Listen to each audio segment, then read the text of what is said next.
Om Swastiastu. Om Swastiastu.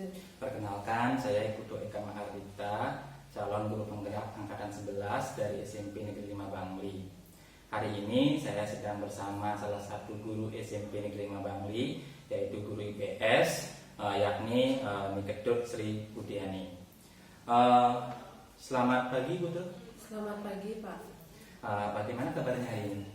Baik. Oke, hari ini kita akan mengadakan percakapan pra-observasi ya Ibu. Sebelum nanti saya amati proses pembelajaran yang akan Ibu lakukan di dalam kelas, atau sebelum saya melakukan observasi kelas. Adapun tujuan diadakan supervisi adalah untuk mengetahui dan juga mengevaluasi jalannya proses pembelajaran yang Ibu lakukan dan mengapa kita hari ini melakukan percakapan pra-observasi adalah sebagai persiapan awal untuk nanti Ibu melakukan kegiatan pembelajaran agar lebih siap dan lebih percaya diri sehingga memberikan pembelajaran yang terbaik bagi murid. Seperti itu ya Ibu ya? Ya. Oke, untuk pertanyaan yang akan saya tanyakan ke Ibu, yaitu yang pertama berkaitan dengan tujuan Ibu.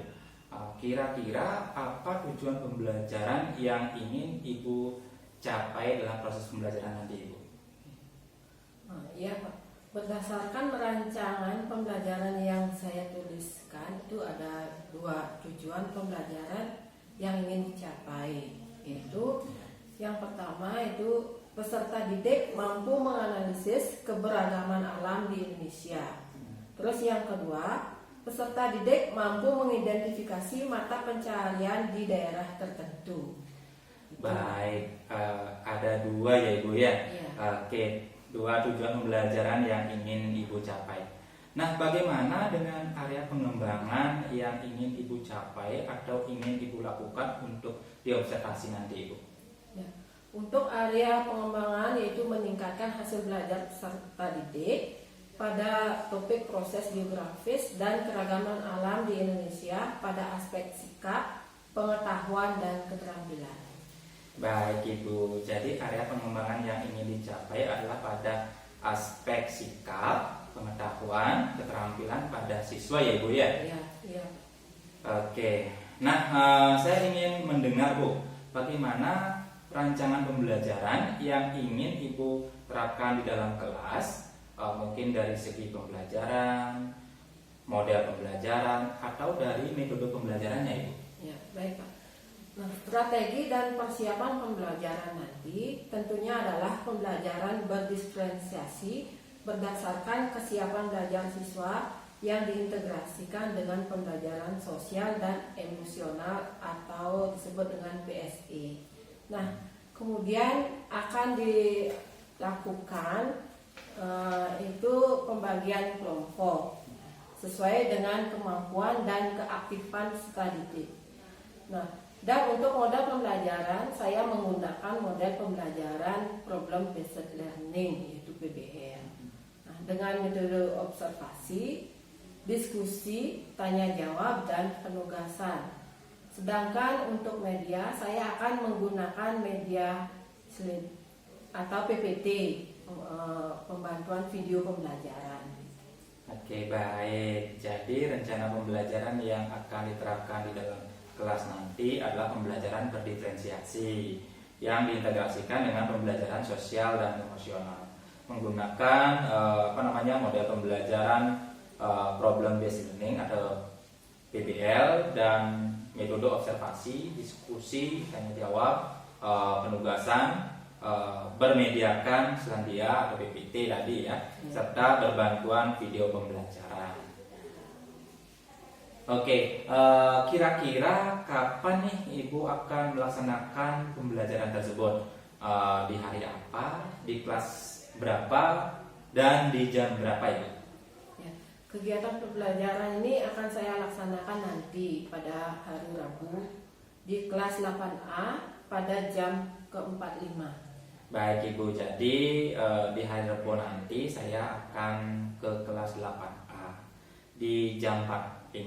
untuk melakukan observasi, supervisi kelas, dan saya akan mencatat hal-hal apa saja yang dilakukan pada saat proses pembelajaran sesuai dengan area pengembangan yang ingin diobservasi.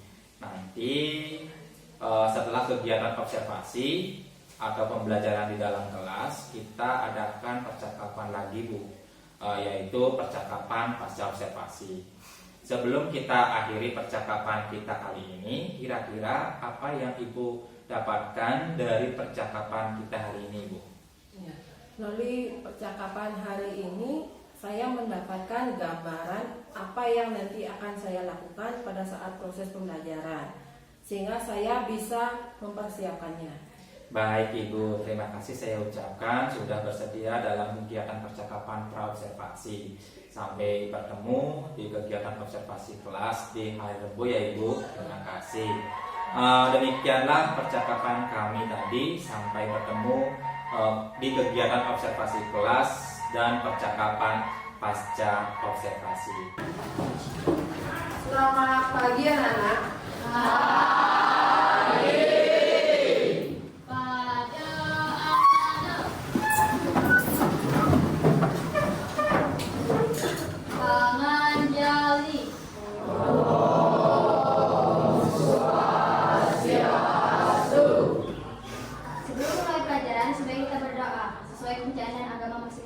Berdoa mulai.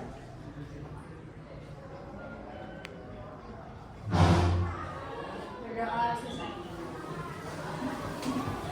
Ya, anak-anak silakan dibaca.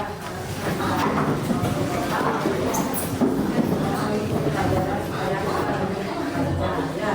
Terus hari ini anak-anak ada yang tidak hadir ya? Ya. Ada yang tidak hadir? Atas nama siapa?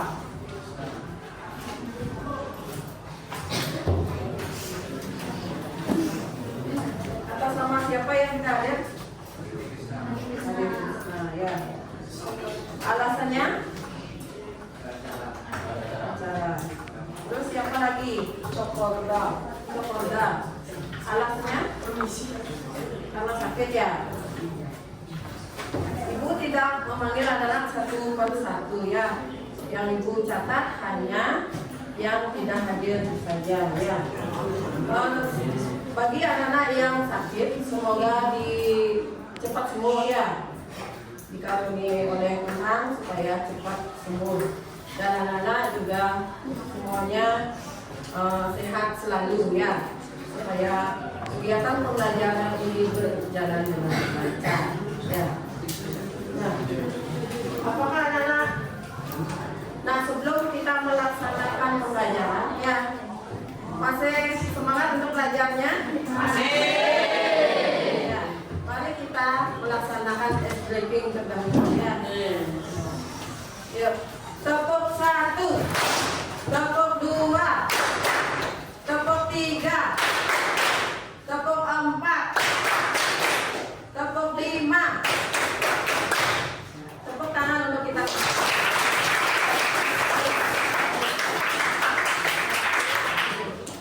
Nah, untuk materi hari ini kita membahas tentang keragaman alam Indonesia. Ya, sudah belajar ke depan ya? Ya.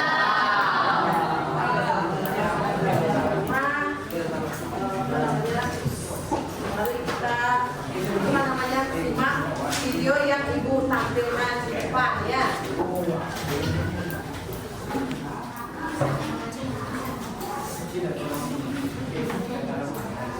Nah, silakan anak-anak disimak videonya ya. Anak-anak sudah menyimak video yang Ibu tampilkan di depan. Ya. Terus dengan gambar ini, gambar apa anak-anak?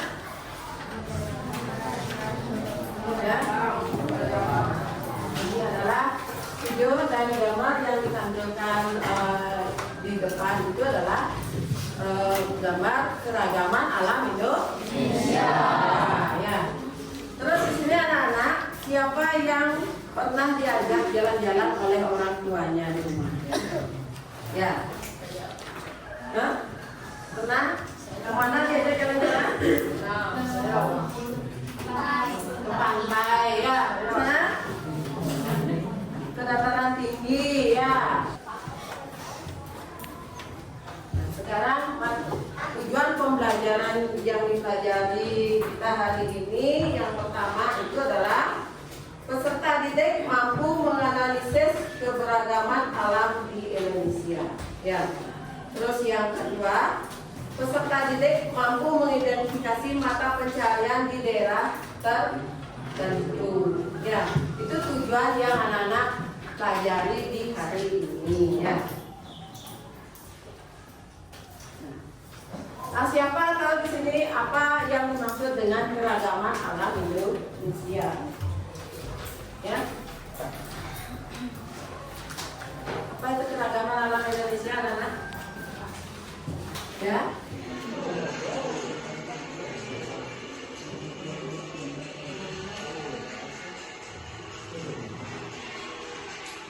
Ya.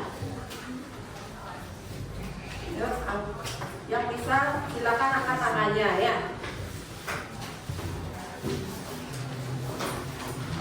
Ya, keragaman tadi sudah disampaikan. Apa itu keragaman? Ya, kan? Ya. Potensi dan sebaran sumber daya alam Indonesia. Potensi dan sebaran sumber daya alam Indonesia. Ya. Ada yang mana? Tahu lagi? Ya. Manusia sangat tergantung pada kondisi alam, lingkungan, tempat tinggal. Kehidupan manusia di pegunungan sangat berbeda dengan di daerah dataran tinggi atau dataran rendah. Ya. Apa yang membedakan? Ya. Letak geografis. Apa lagi? Ya. Mata pencaharian di daerah pegunungan dengan pesisir sama apa tidak? Tidak. Ya. Kalau di daerah pegunungan itu mata pencahariannya atau pekerjaannya cocoknya sebagai apa? Tani. Ya. Apalagi? Ya. Peternakan juga bisa ya. Sebagai daerah pariwisata juga bisa ya, karena ada gunung ya. Terus di daerah pesisir apa? Nelayan ya, sebagai nelayan. Tahu ada nelayan? Tahu. Apa itu nelayan? Ya, untuk mencari ikan ya, disebut dengan nelayan. Bagaimana proses geografis mempengaruhi keragaman alam Indonesia? Ya. Indonesia itu merupakan negara terluas di Asia Tenggara, ya.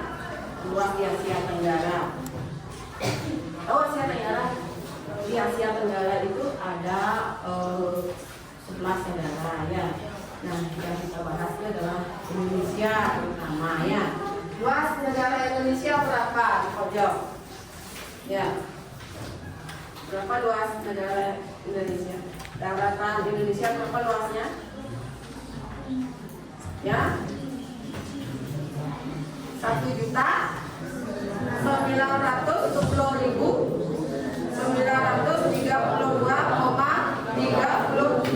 kilometer persegi. Itu luas daratannya ya.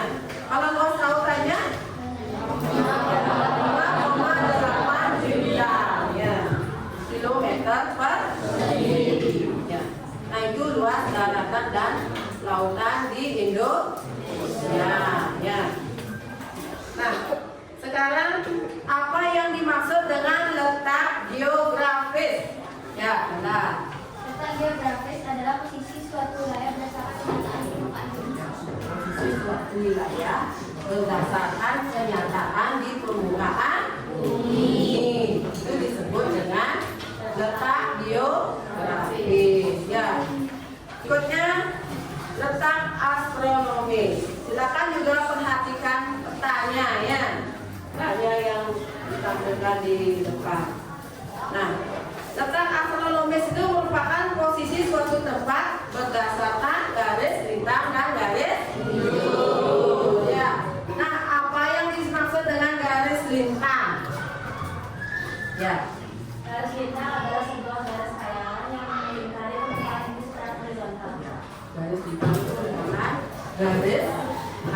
yang melingkari permukaan bumi ya, atau garis yang melingkari permukaan bumi itu disebut dengan garis lintang. Kalau garis bujur ya, Garis bujur adalah garis layangan yang menghubungkan kutub utara.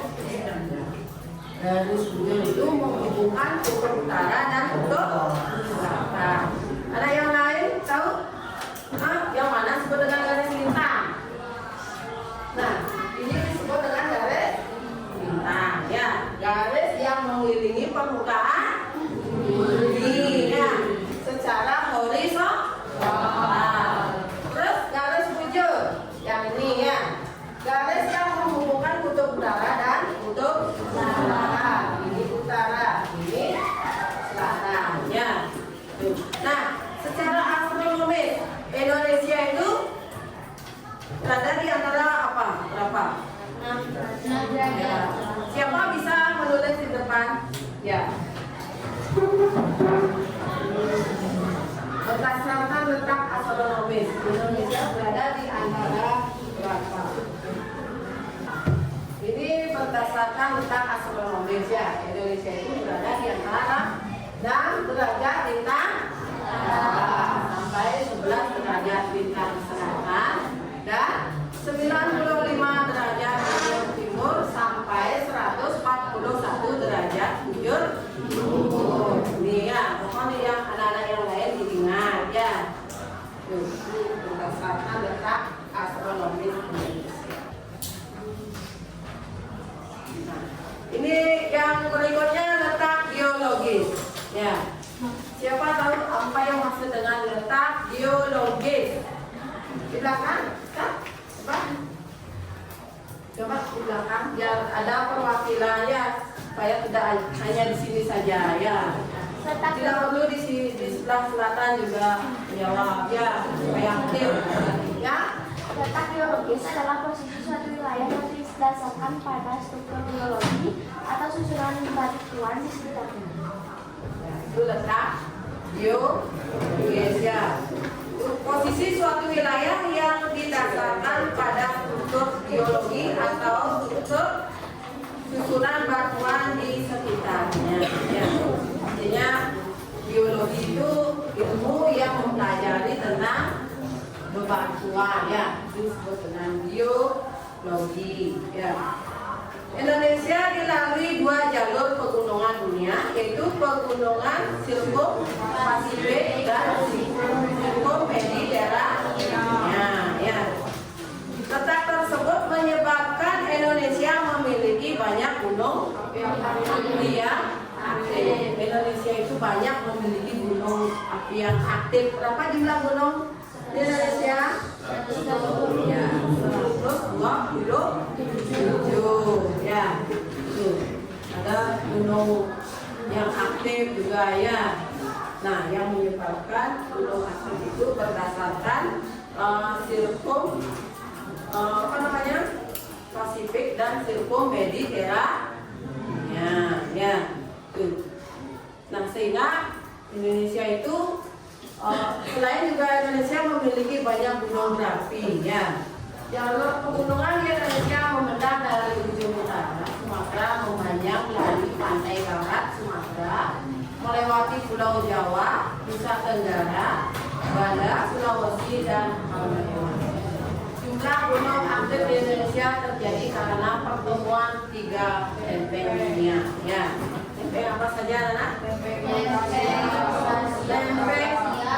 Eurasia, apa lagi? Lempeng Indo, Australia dan lempeng Pasifik.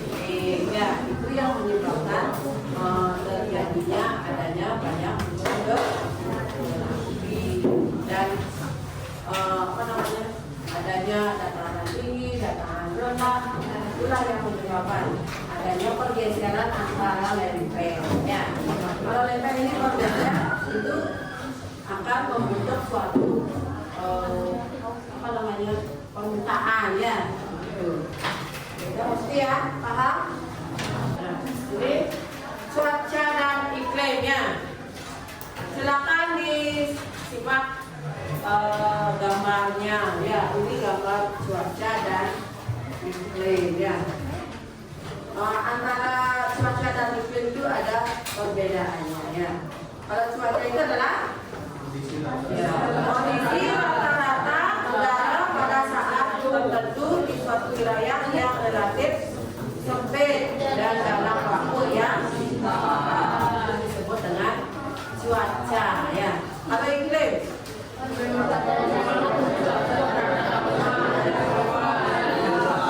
merupakan kondisi cuaca rata-rata tahunan pada suatu wilayah yang silakan ini simak diamati gambar iklimnya ya.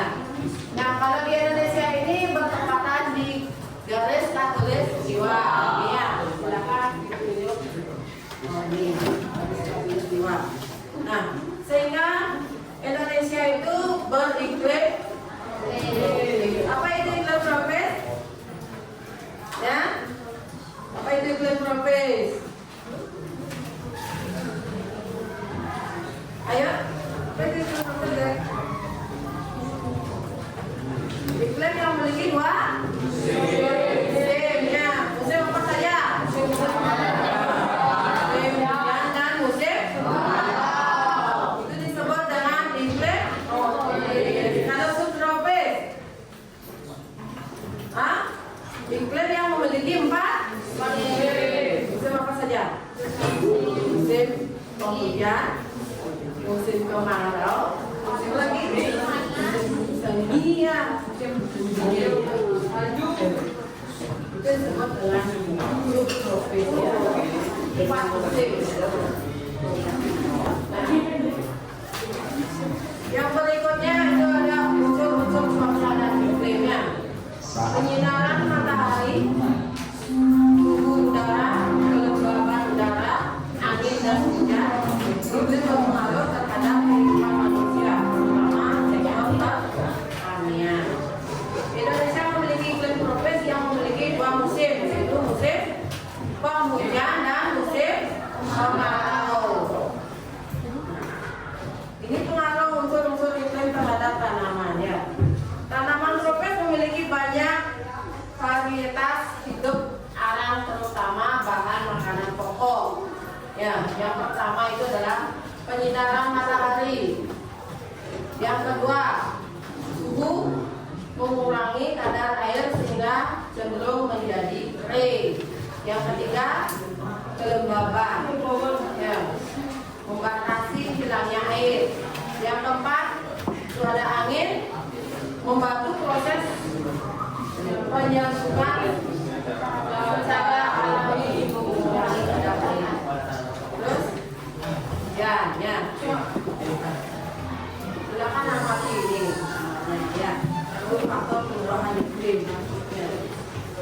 Nah, tahukah kamu secara umum perubahan iklim disebut sebagai fenomena pemanasan global, ya, adanya rumah kaca, ya, itu yang menyebabkan terjadinya pemanasan global, adanya rumah kaca. Apalagi ada pemanasan global, ya, terjadi peningkatan gas rumah kaca pada lapisan atmosfer dan berlangsung untuk jangka waktu tertentu, ya. Adanya pemanasan global yang menyebabkan pemanasan global itu masyarakatnya membangun rumah kaca, ya, itu. Terus adanya polusi udara seperti alat transportasi, ya, itu yang juga menyebabkan lingkungan kita itu tercemar, ya, sehingga terjadi pemanasan global. Sebelum lanjut, ada pertanyaan ya? Ya. Indonesia diwarnai oleh mikroiklim yang beragam. Ya, dalam sebuah ruang wilayah sempit, perbedaan ketinggian tempat dapat menghasilkan perbedaan suhu yang signifikan. Masyarakat pesisir pantai utama bermata pencaharian kalian sebagai nelayan. Kalau di pegunungan itu sebagai petani, gitu ya. Bangsa Indonesia patut bersyukur karena memiliki iklim yang sangat lengkap. Walaupun masyarakat hanya mengenal musim hujan dan musim kemarau, tetapi karakteristik berbagai iklim dapat ditemui di berbagai wilayah Indonesia. Misalnya daerah savana di Nusa Tenggara. Ya, merupakan contoh bahwa tidak semua wilayah Indonesia mengalami situasi di musim kemarau, ya, dan penghujan yang sama. Itu ya. Kita sebagai warga negara Indonesia harus selalu bersyukur dengan keragaman alam Indonesia. Ya, sudah paham? Ibu harap anak-anak sudah mengerti materi yang Ibu sampaikan ya. Nah sekarang Ibu akan bagikan anak-anak LKPD ya untuk mengukur kemampuan anak-anak. Ya,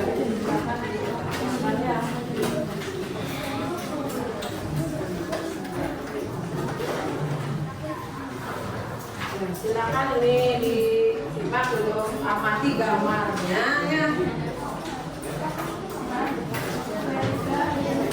Silakan kalau sudah selesai boleh ya. Silakan presentasi ya.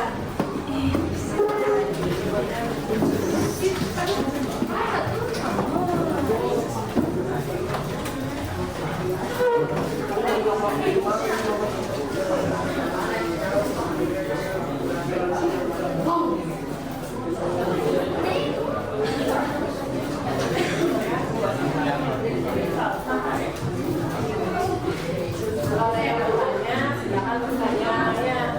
Oh, ya boleh bertanya.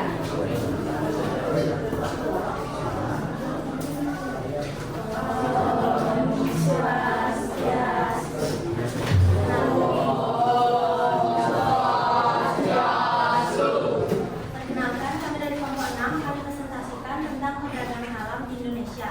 Sebelumnya, kami akan perkenalkan diri terlebih dahulu. Perkenalkan, nama saya Nesi Fianti. Perkenalkan, nama saya Kumarati Handayani.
Ya, mau yang lain?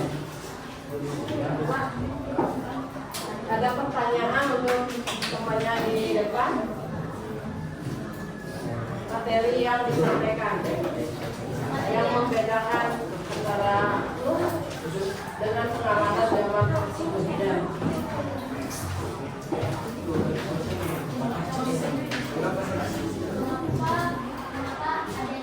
Adanya perbedaan pada mata pencarian setiap daerah. Karena setiap daerah Indonesia memiliki skala masing-masing.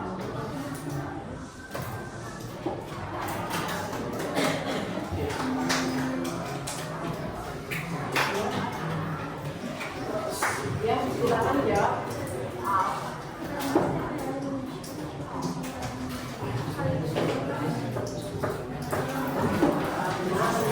Potensi yang berbeda, ya.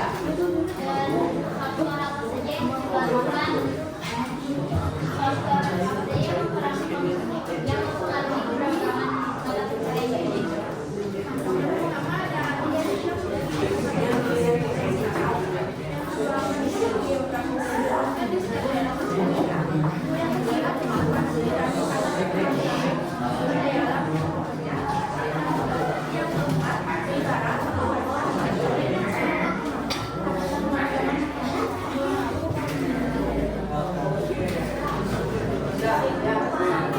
Nah, sudah paham apa yang disampaikan oleh temannya?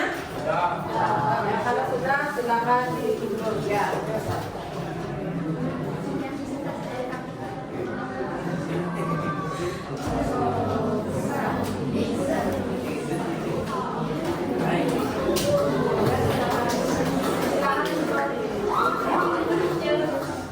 Terus kelompok 2. Sudah, ya silakan.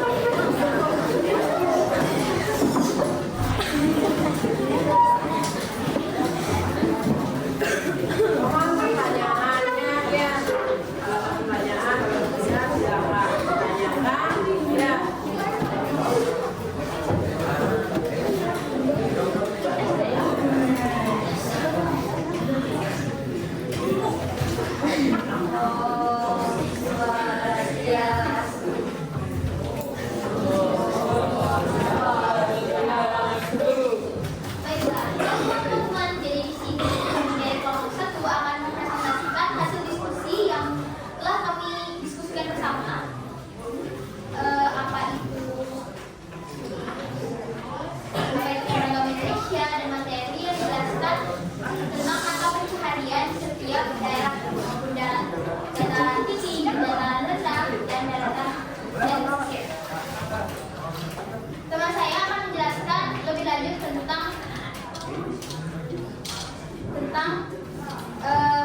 bertanya?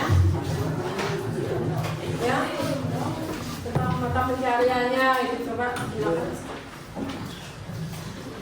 Silakan. Ya di pojok sana. Ya.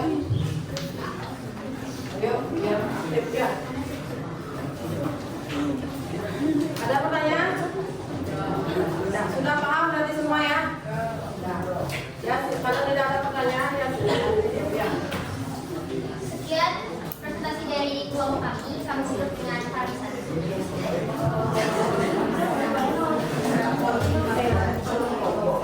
kasih.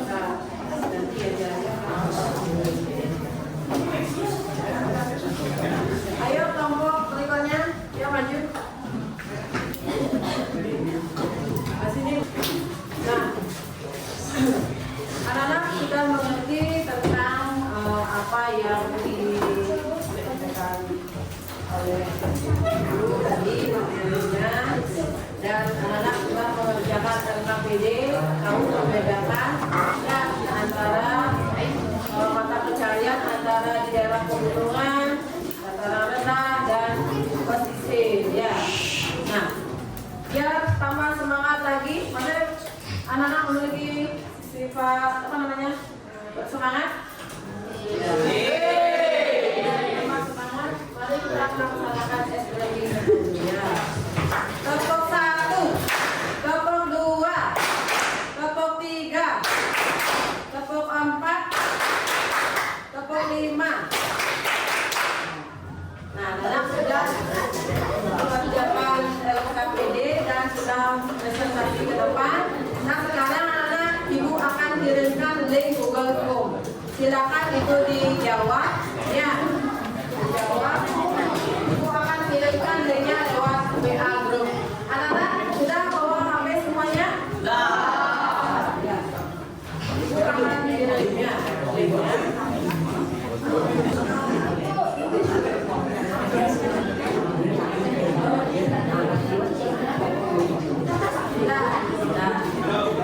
Nah, kalau sudah ya,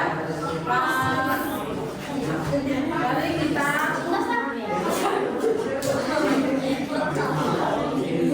akhiri pelajaran ini ya, kesimpulannya. Nah, anak-anak sudah apa namanya paham tentang apa yang disampaikan materinya ya. Nah, kesimpulan pada ini, kesimpulan yang dapat diambil dari materi keragaman alam Indonesia itu adalah bahwa Indonesia itu memiliki kekayaan alam ya, berlimpah ya, memiliki keanekaragaman yang berlimpah ya.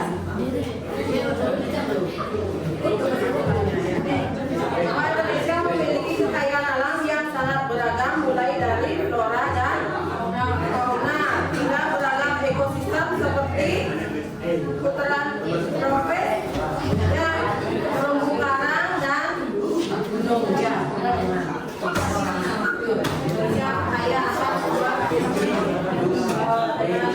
daya alam, kaya alamnya. Nah, akhiri pelajaran ini ya. Untuk berikutnya kita akan apa namanya belajar materi tentang proses geografis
SMP Negeri 5 Bangli dalam percakapan pasca observasi. Dan juga masih bersama Ibu Niketut Sri Budiani SPD selaku guru yang telah diobservasi pada kegiatan supervisi teknik. Selamat pagi Bu Tut. Ya, selamat pagi Pak. Masih tetap semangat ya Bu? Tentu masih. Oke, baik Ibu. Percakapan pasca observasi ini saya akan menyampaikan beberapa pertanyaan kepada Ibu terkait dengan jalannya proses observasi. Terus dengan tujuan untuk mengevaluasi sejauh mana pembelajaran yang sudah Ibu lakukan. Nah, untuk pertanyaan pertama ini Bu, bagaimana perasaan Ibu terkait dengan berjalannya kegiatan observasi kelas yang telah berlangsung Ibu? Ya, karena belum terbiasa mungkin ya Pak. Awalnya saya merasa agak tegang gitu. Terus namun secara keseluruhan sudah terlaksana dengan baik dan lancar. Iya, sudah terlaksana dengan baik dan lancar ya Ibu ya. Oke, bisa Ibu ceritakan kembali Ibu area pengembangan apa yang Ibu lakukan di dalam kelas, langkah-langkah atau tahapan-tahapan apa yang sudah Ibu lakukan di dalam kelas Ibu? Ya. Kalau tahapan itu tentunya diawali dengan mempersiapkan perangkat pembelajaran. Dan untuk area pengembangan yaitu meningkatkan hasil belajar setelah didik pada proses geografis dan keragaman alam di Indonesia pada aspek sikap, pengetahuan dan keterampilan. Nah, untuk sikap yaitu peserta didik dapat meningkatkan sikap disiplin dan percaya diri. Terus pada aspek pengetahuan, peserta didik diharapkan untuk dapat menganalisis keragaman alam di Indonesia. Terus sedangkan pada aspek keterampilan, peserta didik diharapkan mampu menyimpulkan, mengategorikan dan mengkomunikasikan mata pencaharian di daerah tertentu. Ya.